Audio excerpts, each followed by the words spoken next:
ایسے شواہد موجود ہیں جن کا انکار ہی نہیں کیا جا سکتا. اور پھر یہ ایک کہانی نہیں، اس طرح یہ 20 لاکھ لوگوں کی قربانی بنی، 20 لاکھ لوگوں کی، اور پھر کہیں جا کے یہ ملک پاکستان ہمیں حاصل ہوا. اور ہم اب اس ملک کی قدر نہ کریں، عزت نہ کریں، تو ہمارے لیے بھی کتنا افسوس کام کا. اصل میں گفتگو کرنا چاہ رہا تھا کہ تحریک پاکستان میں علماء اہل سنت کا، بریلوی علماء کا، سنی علماء کا کیا کردار ہے. اس میں چند چیزیں میں آپ کے سامنے پڑھ دیتا ہوں. یہ شروع کب ہوئی بات؟ 1857 کی تحریک آزادی علامہ فضل حق خیر آبادی کے فتوی جہاد سے شروع ہوئی. یہ ہمارے سنی علماء میں بڑا نام ہے، فضل حق خیر آبادی، خیر آباد کے رہنے، بڑا اونچا نام.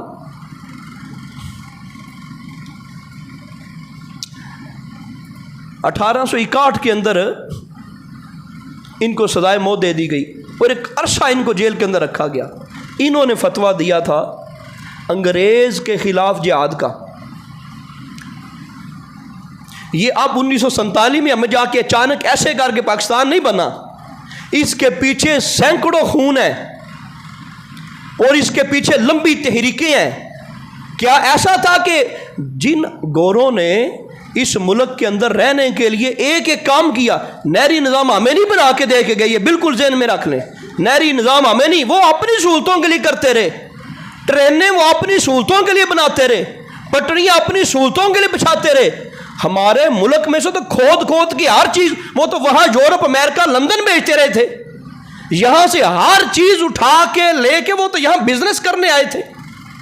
جو یہاں کی ہر قیمتی چیز، جس طرح آج ہمارے جتنے لوگ یورپ گئے ہوئے ہیں، وہاں ساری کمائی کر کے پاکستان، کمائی کر کے پاکستان، کمائی کر کے پاکستان.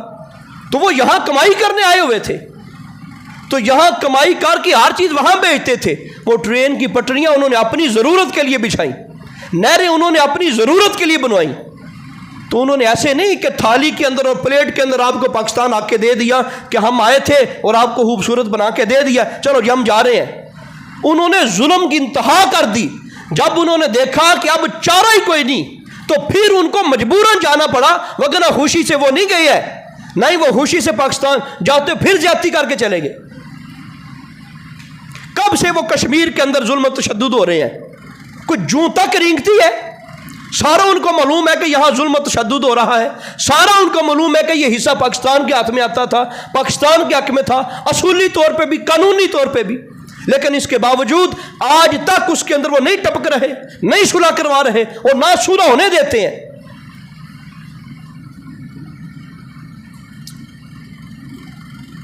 تو جس کی وجہ سے کالے پانی کی سزا دی گئی اور پھر وہاں پہ آپ کا انتقال ہو گیا. سید احمد اللہ شاہ مدارسی، مفتی کفایت علی کافی، مولانا عنایت احمد کاکوروی، فضل رسول بدایونی، مفتی صدر الدین رضی الدین بدایونی، رحمت اللہ کیرانوی، سعید احمد بدایونی، امام بخش احبائی، یہ سارے ہمارے مسلک کے جید علماء تھے. ان ساروں کو چن چن کے قتل کر دیا گیا کہ یہ انگریزوں کے خلاف جہاد کے فتوے کی بات کیوں کرتے ہیں. اور پھر جن لوگوں نے، یہ انگریز کے دور کی بات ہے، پاکستان بننے کی تحریک کی ابھی بات نہیں ہو رہی. 5 لاکھ مسلمانوں کو سزائے موت دی گئی صرف اس لیے کہ یہ ان علماء کی بات مانتے کیوں ہیں جنہوں نے کہا جی جہاد ہے انگریز کے خلاف، اور انگریز کے خلاف کھڑے ہونے کی بات کی. اصل یہ 1857 میں تو جنگ آزادی پہلے لڑی گئی، وہ ناکام ہو گئی. حقیقت میں وہی جو ہے وہ ذریعہ بنی 1947 کے اندر آزادی کا، لیکن اس سے پہلے بھی آزادی کی باتیں ہوتی رہی اور اس سے پہلے بھی لوگ کام کرتے رہے. تو 5 لاکھ مسلمانوں کو سزائے موت انگریز نے دی 1900 کی دہائی شروع ہونے سے پہلے، 1800 کی دہائی میں. آج جس انگریز کے ہم چرچے کرتے ہیں، جتنے مدارس تھے، جتنی مساجد تھی، یہ ساری ختم کر دی گئی. اور میں پھر یہ آپ کے سامنے اشارہ کرتا چلا جاؤں، آپ کو معلوم ہونا چاہیے کہ پہلے باقاعدہ مدارس اور مساجد کا سسٹم زمینوں پہ چلتا تھا. زکوٰۃ کی رقم مدارس پہ استعمال نہیں علماء کرتے تھے، یہ مجبوری میں فتویٰ دیا گیا. انگریز نے جب آ کے دیکھا کہ یہاں پہ تعلیم کا نظام صرف مدرسہ تھا، سکول کا وجود نہیں تھا، یہ ذہن میں رکھیں. جب انگریز آیا برے صغیر میں سکول کا وجود نہیں تھا، سکول تھا ہی نہیں، مدرسہ تھا۔ جس نے بھی پڑھنا ہے مدرسے میں، اگر کوئی سائنسدان بنا ہے تو مدرسے سے، اگر کوئی ریاضی دان بنا ہے تو مدرسے سے، جو بھی علم کسی نے پڑھا ہے، حکیم بنا ہے، طبیب بنا ہے، ڈاکٹر بنا ہے، جو بھی بنا وہ مدرسے سے بنا تھا۔ مدرسے آگے ختم کرا انگریز نے کہ ان کا یہ دینی معاملہ ختم کرا دیا جائے، دین رک جائے گا تو پھر یہ سارے کے سارے تباہ ہو جائیں گے۔ پھر جتنی جائیدادیں مدرسوں کے ناموں پہ تھیں وہ ساری ضبط کر لی گئی، اور پھر بالآخر علماء کو مجبوراً فتویٰ دینا پڑا کہ لوگ اپنی زکوٰۃ مدرسے کو دیا کریں۔ اس سے پہلے لوگ مدرسے کو زکوٰۃ نہیں دیتے تھے، اور اب مجبوری بن کے سسٹم ہی نہیں تھا۔ تو یہ بھی انگریز نے آ کے زیادتی کی۔ ہمارا تعلیمی نظام آج جو تعلیم کے اوپر بات کرتا ہے، تعلیمی نظام تباہ کیا تو وہ انگریز نے آ کے کیا برے صغیر پاک و ہند کے اندر، اور جتنی مساجد تھی، مدارس تھا، ان کو ختم کرنے کی بات کی۔ اور عجیب صورتحال ہے، اعلیٰ حضرت رحمۃ اللہ تعالیٰ علیہ اتنی عظیم الشان ہستی ہیں، اور جنہوں نے تحریک پاکستان اور پاکستان کے بنانے میں صف اول کا کردار ادا کیا، ہمیں کبھی سننے کا موقع ہی نہیں ملا، اور نہ ہی ہمیں جسارت ملتی ہے۔ ہمارے نوجوانوں کو فلموں کے سوا کام ہی کوئی نہیں۔ ہمارے نوجوانوں کو اللہ کے بندوں کم از کم اپنی تاریخ تو دیکھیں، جس امام کے آپ نام لیوا ہے کم از کم اس کا تعارف تو ہو۔ کل آپ لوگوں سے کوئی بندہ پوچھ لے کہ آپ کے علماء کا کیا کردار ہے پاکستان بنانے میں، وہاں ہم کیا کہیں گے؟ تو ہمیں اپنی تاریخ، اپنے محسنوں کو، اپنے بزرگوں کو ضرور پڑھنا چاہیے، انہوں نے کیا کردار ادا کیے۔ اعلیٰ حضرت رحمۃ اللہ تعالیٰ علیہ بھی 1857 کے مجاہدوں کی فکری جانشین کرتے۔ وہ شروع سے ہندو مسلم اتحاد کے سخت خلاف تھے۔ آپ کو پتہ ہوگا قائد اعظم رحمۃ اللہ تعالیٰ علیہ یہ بعد میں کنورٹ ہوئے، علامہ اقبال بعد میں کنورٹ ہوئے۔ ہمارے کتنے بڑے بڑے مفکر لوگ تھے کہ جو شروع سے ہندو مسلم اتحاد کی بات کرتے تھے، وہ کہتے تھے انگریز کے خلاف ہندو مسلم اتحاد ہونا چاہیے۔ اس دور میں بھی اعلیٰ حضرت نے فرمایا کہ ہندو مسلم کا اتحاد کبھی نہیں ہو سکتا، وگرنہ تباہی ہے۔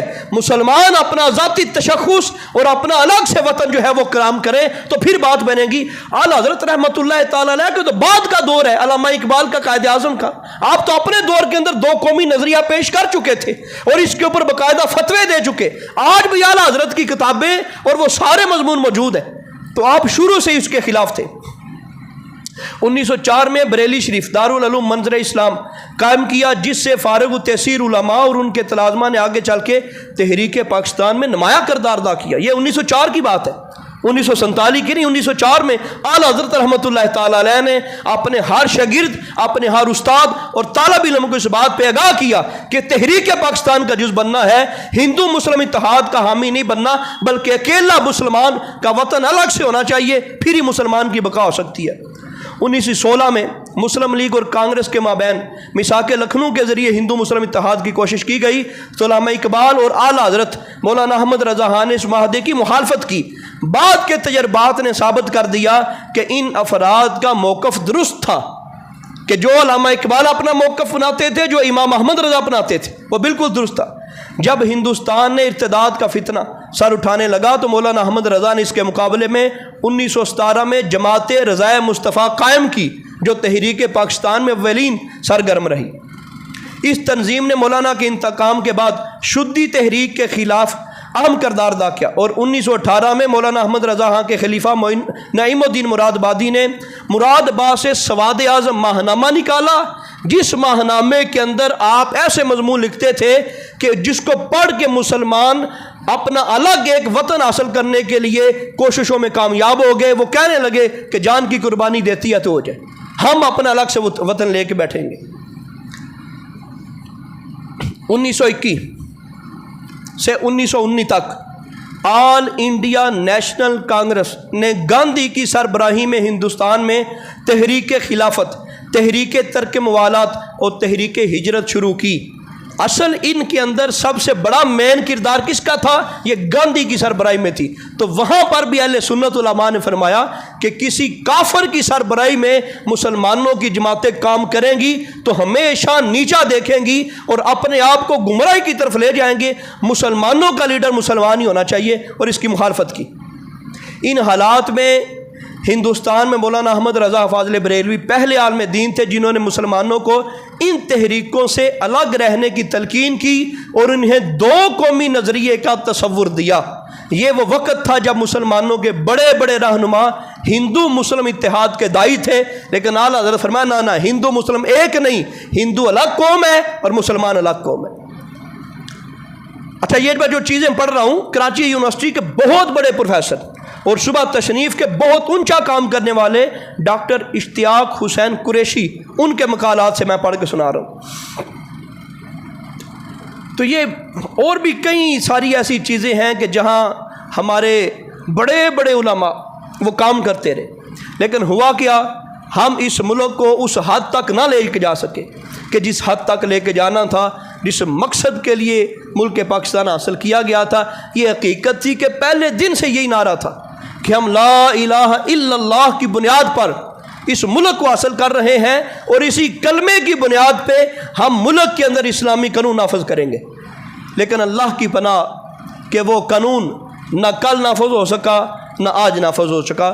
اللہ کرے کہ وہ قانون ہمارے لیے نافذ ہو جائے۔ اور بڑا خوبصورت حنیف اسدی جو کراچی میں آگے ہجرت کر کے، انہوں نے اس بات کا بڑا خوبصورت نقشہ کھینچا۔ وہ کہتے تھے وفا کے ہوگر وفا کریں گے، یہ طے ہوا تھا کہ 14 اگست 1947 کو جب ملک پاکستان ہم نے حاصل کرنا تھا تو کیا طے ہوا تھا، کیا باتیں ہوئی تھی۔ انہوں نے اپنی ایک نظم کے اندر یہ بات لکھی، وفا کے ہوگر وفا کریں گے یہ طے ہوا تھا، وطن کی خاطر جئیں گے مریں گے یہ طے ہوا تھا، بوقت ہجرت قدم اٹھیں گے جو سوئے منزل، تو بیچ رستے میں دم نہ لیں گے یہ طے ہوا تھا۔ چار جانب بہار آئی ہوئی تھی لیکن بہار کو اعتبار دیں گے یہ طے ہوا تھا، تمام درینہ نسبتوں سے گریز کر کے نئے وطن کو وطن کہیں گے یہ طے ہوا تھا، خدا کے بندے خدا کی بستی بسانے والے خدا کے احکام پر چلیں گے یہ طے ہوا تھا، بغیر تخصیص پست و بالا ہر ایک مکان میں دیے مساوات کے چلیں گے یہ طے ہوا تھا، کسی بھی الجھن میں رہبروں کی رضا سے پہلے عوام سے اذن عام لیں گے یہ طے ہوا تھا، تمام تر حل طلب مسائل کو حل کریں گے، جو طے نہیں ہوئے وہ طے کریں گے یہ طے ہوا تھا۔ تو یہ جو طے ہوا تھا وہ آج طے ہوا لکھا ہوا ضرور پڑا ہے، لیکن عمل درآمد نہیں ہے۔ عمل درآمد افسروں نے نہیں کرنا، جب بھی حکومتیں بنتی ہیں تو عوام سے بنتی ہیں۔ ہم ہر وقت ان کو نہ روئیں، اپنے آپ کو روئیں۔ جتنا ہمارے حکمرانوں کا قصور ہے اتنا ہمارا بھی ضرور قصور ہے۔ آج ہم درست ہو جائیں، ہمارے حکمران درست ہو جائیں۔ وہ کسی نے کیا خوب کہا تھا کہ جیسی عوام ویسے حکمران۔